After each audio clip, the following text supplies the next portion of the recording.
Oy, Tina! Tina! Tina, nakita mo ba si Lola? Oy, Tina! Uy!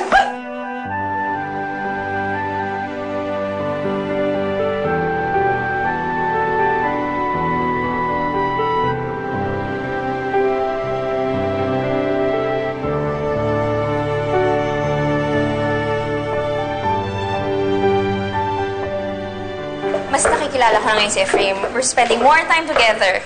Sometimes, siya bumibisita sa construction ng cafe. Tapos minsan, ako naman dumadalo sa training niya. Really? Yeah. So you think magiging okay na kayo? I mean, more than business partners? You know, it's not a question of if, but when. Both sa akin si Mommy, so I don't see any problem there. Pero di ba yung mga athletes na kagaya ni Ephraim, lapitin ng mga chicks? Sure ka ba na walang ibang pinopormahan yan? Alam mo, isa lang naman yung babaeng alam ko naging malapit sa kanya. At yun yung kababata niyang si Santina. Pero wala na silang communication, so I don't see her as a threat.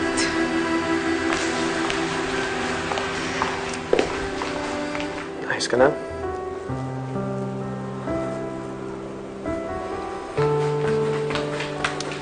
No,